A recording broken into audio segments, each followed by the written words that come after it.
Nací en la ciudad de Guanajuato, una tierra de historia, de música y de tradición. Éramos una familia grande, 2 hermanos y 3 hermanas. Nuestro hogar estaba marcado por la disciplina y el ejemplo de mi padre, un coronel del ejército mexicano que había luchado en la División del Norte, aquella facción revolucionaria que cambió el rumbo de la nación. Desde niño lo veía con admiración, de uniforme, con la frente en alto, convencido de que la vida era una batalla que debía enfrentarse con honor. Pero el destino quiso que hacia 1920 mi padre dejara atrás las armas y su carrera militar. Decidió mudarnos a la Ciudad de México, buscando un futuro distinto para todos nosotros. Allí encontró trabajo como profesor de matemáticas en varias instituciones, entre ellas el Colegio Alemán Alexander von Humboldt. Recuerdo cómo insistía en que la educación sería nuestro mejor escudo en la vida. Mi hermano David y yo cursamos ahí nuestros estudios, y gracias a ese entorno aprendimos el idioma alemán con fluidez. Para un muchacho como yo, abrirme al mundo a través de las lenguas era descubrir puertas invisibles hacia horizontes lejanos. Con el tiempo, mi curiosidad no se conformó con una sola lengua. En el heroico colegio militar, al que ingresé después, aprendí inglés, francés e italiano. Aquella disciplina rígida que nos formaba como soldados también me ofreció el rigor para estudiar y la confianza de que, si me lo proponía, podía dominar cualquier reto. Desde joven empecé a destacar entre mis compañeros, no solo por mi empeño, sino por esa chispa que algunos maestros veían en mí y que yo apenas comprendía. Me repetían que mi brillantez estaba más allá de los cuadernos, que tenía un carisma que no se podía enseñar. Sin embargo, no todo era virtud. A los 13 años, mi carácter inquieto me jugó malas pasadas. Mi comportamiento travieso, a veces rebelde, llevó a mi padre a tomar una decisión tajante: alistarme en el ejército. Allí aprenderás disciplina, me dijo con voz firme. Yo, todavía un muchacho, no imaginaba que aquel paso marcaría no solo mi vida como soldado, sino también el nacimiento de mi verdadero destino, la música. En el colegio militar me formé como subteniente, pero entre las marchas, los ejercicios y las estrategias descubrí algo más poderoso que un uniforme: la voz. Era como si, al cantar, mi espíritu se liberara de la rigidez de la milicia.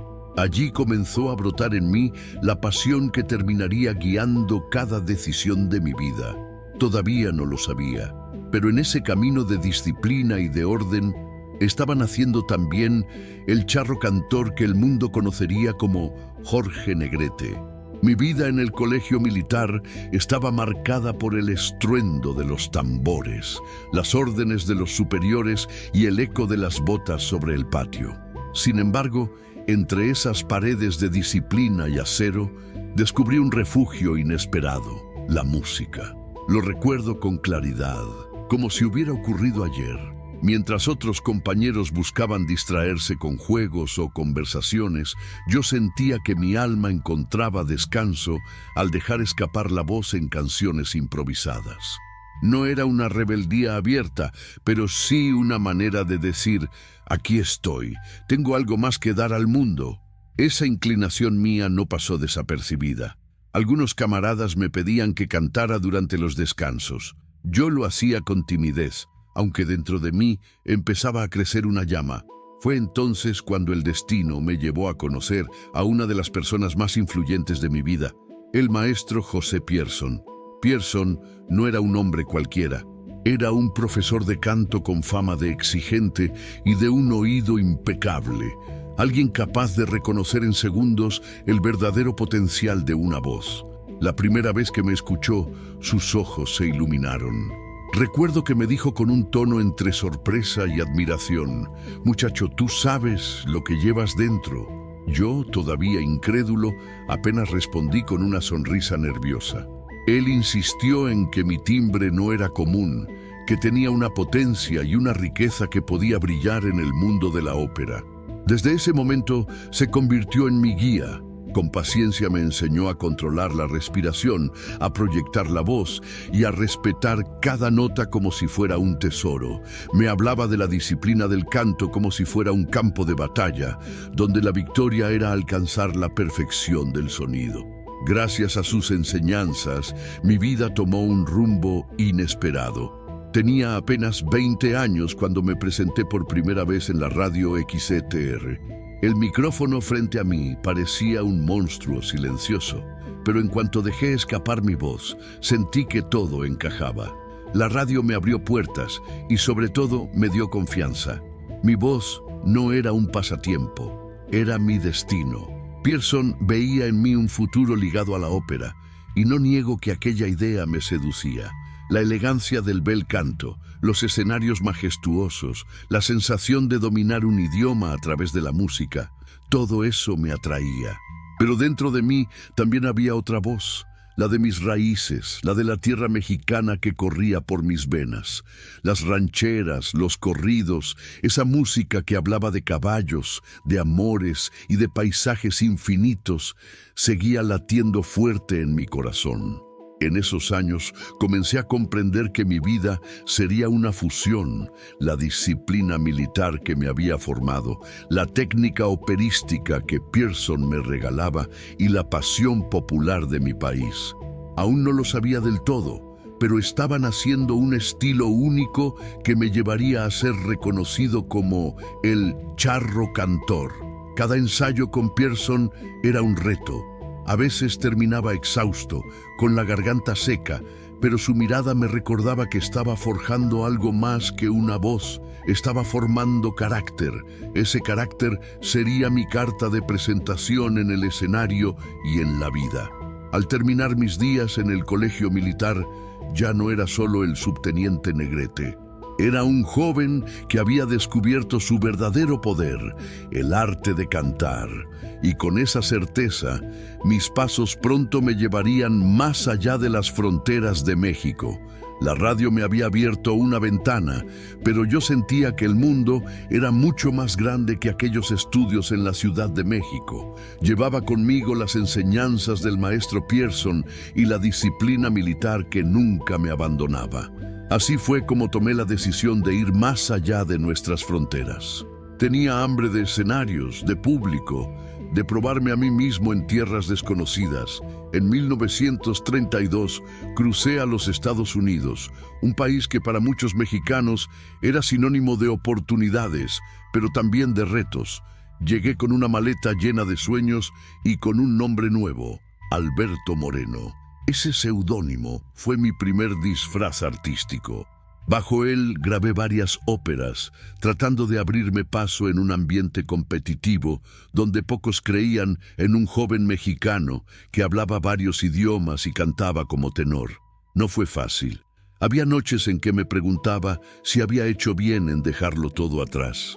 Sin embargo, poco a poco empezaron a llegar las oportunidades. Me presentaba en clubes latinos, esos espacios donde nuestra gente buscaba un pedacito de México entre luces, música y copas. Ahí entendí que mi voz no solo era técnica, también era emoción, era puente entre culturas. En ese ambiente conocí a personajes que marcaron mi vida. Uno de ellos fue Xavier Cugat, el músico catalán que dominaba la escena latina en los Estados Unidos.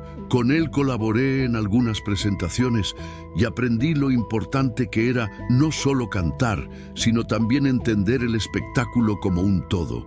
La orquesta, el ritmo, la energía del público. Fue también en esos años cuando el destino me presentó a mi primera esposa, Elisa Christie, una bailarina de espíritu libre que me acompañó en mis primeros pasos de incertidumbre y esperanza.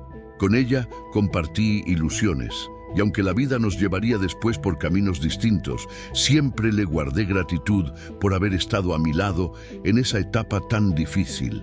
Pero quizá el encuentro más decisivo fue con Ramón Peón, un director de fotografía con ojo visionario.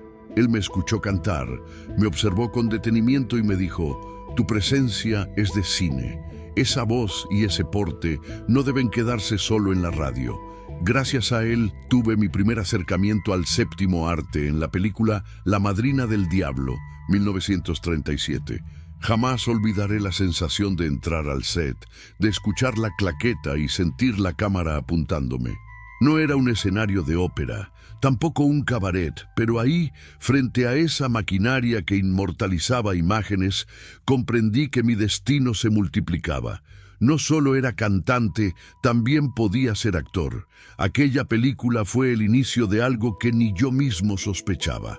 Pasé de Alberto Moreno a ser otra vez Jorge Negrete, pero ahora con una nueva identidad. La de un charro elegante que pronto se convertiría en símbolo del cine mexicano. La Madrina del Diablo me abrió puertas, y después vendrían más papeles, más desafíos y más viajes. En los Estados Unidos aprendí que la fama no se regala, se conquista con disciplina y con sacrificio. Yo estaba dispuesto a darlo todo, porque intuía que apenas estaba comenzando una carrera que me llevaría a recorrer no solo México y Norteamérica, sino toda América Latina. Volver a México después de mi experiencia en los Estados Unidos fue como respirar aire fresco. Traía conmigo aprendizajes, amistades y cicatrices, pero también una certeza. Mi voz y mi presencia tenían un lugar en el corazón del público. Era 1937 cuando regresé, y lo hice con un nuevo objetivo: conquistar la pantalla grande en mi propio país. Ese mismo año participé en La Madrina del Diablo, mi primera película en México. El impacto fue inmediato. El público me recibió con entusiasmo y pronto comenzaron a llegar más ofertas. Entre 1938 y 1939 filmé varias cintas, entre ellas La Valentina, donde actué al lado de Elisa Christie, y Juntos pero no revueltos. Estas producciones me dieron visibilidad, pero también me permitieron moldear un estilo, el del charro cantor. El charro no era solo un traje o un sombrero, era un símbolo nacional, una representación del orgullo mexicano. Yo entendí que al encarnarlo estaba rindiendo homenaje a nuestras raíces, a nuestra música ranchera y a esa identidad que cruzaba fronteras. En cada escena me entregaba por completo, cuidando cada gesto, cada mirada, porque sabía que el público buscaba autenticidad. Mientras el cine abría sus puertas, la radio se consolidaba como el medio más poderoso para llegar a la gente. Fue en 1931, cuando había comenzado a cantar en la XTR, interpretando papeles operísticos, pero ahora, en plena efervescencia del cine sonoro, la radio me permitió expandir mi alcance. Mi voz llegaba a los hogares de miles de mexicanos que, sin conocerme en persona, sentían que yo era parte de su vida diaria. En 1936, incluso firmé un contrato con la NBC en Estados Unidos para un programa de televisión donde compartía escenario con músicos cubanos y mexicanos. Esa experiencia me dio confianza. Podía moverme entre distintos géneros, distintos públicos y siempre encontrar un lugar. Fue entonces cuando recibí la oportunidad que cambiaría mi vida: protagonizar ¡Ay, Jalisco, no te rajes! En 1941. Esa película no solo me dio fama en México, sino que me convirtió en una estrella internacional. El público latinoamericano me adoptó como suyo, y el cine charro se consolidó como un género que definía toda una época. Durante ese rodaje conocí a Gloria Marín, una mujer de carácter fuerte y de un talento inmenso. Lo que empezó como compañerismo se transformó en una relación apasionada que duraría más de 10 años. Juntos filmamos 10 películas y nuestra historia, tanto en la pantalla como en la vida real, se convirtió en un tema seguido de cerca por la prensa y el público. Pero más allá de los romances y los aplausos, lo que yo sentía era gratitud. Había logrado unir dos mundos, la ópera y la ranchera, la disciplina militar y la actuación, la radio y el cine. Cada paso que daba me acercaba más a un lugar que jamás hubiera imaginado cuando era aquel joven rebelde del colegio militar. México me abrazaba y yo, a través de mi voz y mis películas, abrazaba a México de vuelta. No lo sabía entonces, pero estaba escribiendo una de las páginas más importantes de la época de oro del cine mexicano. Mi vida en aquellos años era un torbellino de luces, canciones y aplausos. El éxito de "Ay, Jalisco, no te rajes" me había colocado en el centro de la atención pública. Viajes, giras por América Latina, conciertos multitudinarios. Parecía que todo lo que había soñado en silencio comenzaba a cumplirse. Pero con el éxito también llegaron amores que marcarían mi destino. Con Gloria Marín viví una de las etapas más intensas de mi vida. Era mi compañera en la pantalla y en la vida real. Filmamos juntos 10 películas y cada rodaje era una extensión de lo que sentíamos el uno por el otro. Complicidad, pasión, pero también discusiones y diferencias. Éramos dos personas fuertes, dos voluntades que a veces chocaban y a veces se abrazaban con una fuerza que parecía no tener fin. Durante más de una década compartimos alegrías y tristezas, siempre bajo la mirada del público que nos convertía en noticia. Al mismo tiempo, mi carrera se expandía. No solo filmaba en México, también me presentaba en teatros de toda América Latina. En Chile, por ejemplo, descubrí con asombro cómo la influencia del cine mexicano había inspirado un movimiento cultural propio. Allá me recibieron como a un hermano, como si mi voz fuera parte de su identidad también. Fue entonces cuando comprendí el verdadero alcance del arte, unir naciones a través de la música y el cine. Pero la vida siempre tiene giros inesperados. Me ofrecieron protagonizar El Peñón de las Ánimas. Yo deseaba que Gloria fuera mi compañera de reparto, porque nuestra química en pantalla era innegable. Sin embargo, los productores decidieron apostar por una joven actriz que apenas comenzaba, María Félix. Yo protesté, discutí, insistí, pero fue inútil. Ella sería mi pareja en la película. Al principio, la relación con María fue difícil. Nos despreciábamos en silencio, nos incomodaba la presencia mutua. Ella tenía un carácter orgulloso y yo tampoco era fácil de dominar. Sin embargo, aquella tensión se convirtió con el tiempo en respeto y después en un vínculo mucho más profundo. El destino, caprichoso, hizo que esa mujer, a la que primero rechacé, terminara convirtiéndose en mi esposa. Con María viví otra faceta distinta. Era una mujer imponente que no aceptaba quedarse a la sombra de nadie. Nuestra relación fue breve en comparación con la que tuve con Gloria, pero intensa y llena de historia. Ella se convirtió en la Doña, una figura monumental del cine, y juntos quedamos inmortalizados en una época donde México brillaba en cada pantalla del continente. Entre esas dos mujeres, Gloria y María, se tejió una parte esencial de mi vida personal y artística. No se trataba solo de romances, eran compañeras que marcaron mi carrera, que influyeron en mis decisiones y que de alguna manera me mostraron distintos rostros del amor.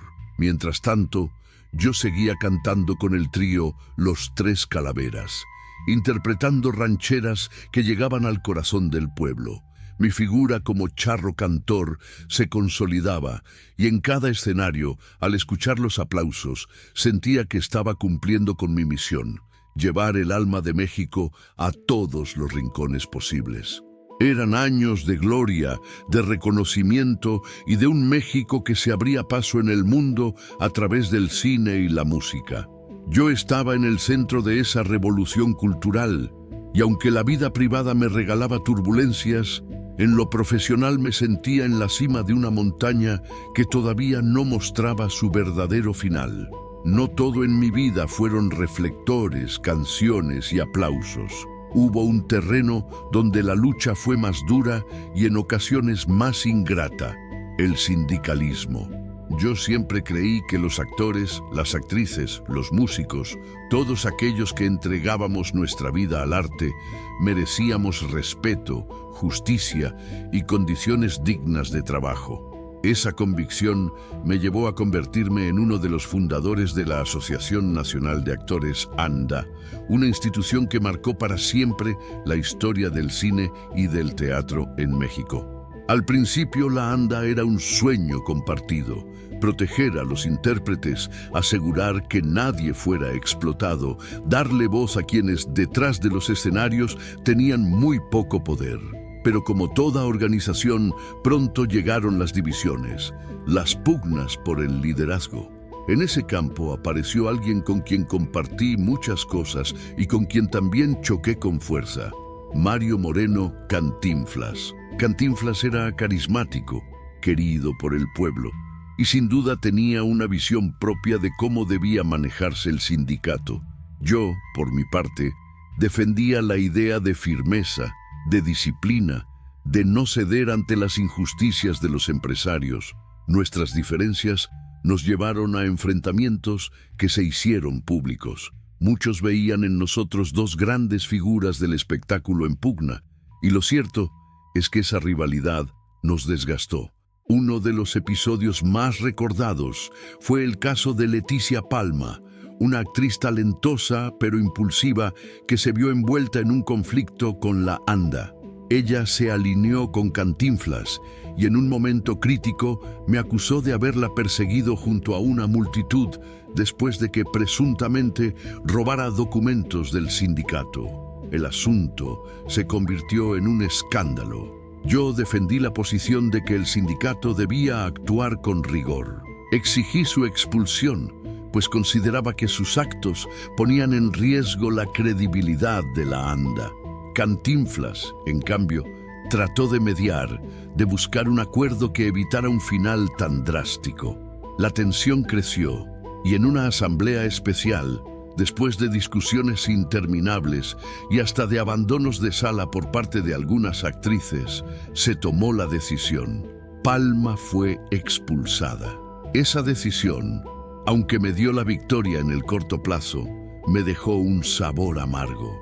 La carrera de Leticia se desplomó después de aquel episodio, y aunque yo creía estar defendiendo los intereses del gremio, no podía dejar de sentir que en medio de la política y los egos se había destruido también una vida artística. Mi paso por la ANDA me mostró un rostro distinto de la fama, el de las responsabilidades, el de las decisiones difíciles, el de la política que nunca deja a nadie satisfecho. Muchos me veían como un líder fuerte, un hombre que no se doblaba, pero por dentro yo sabía que cada batalla sindical me quitaba energía que hubiera querido dedicarle a lo que más amaba: cantar y actuar. Aún así, no me arrepiento.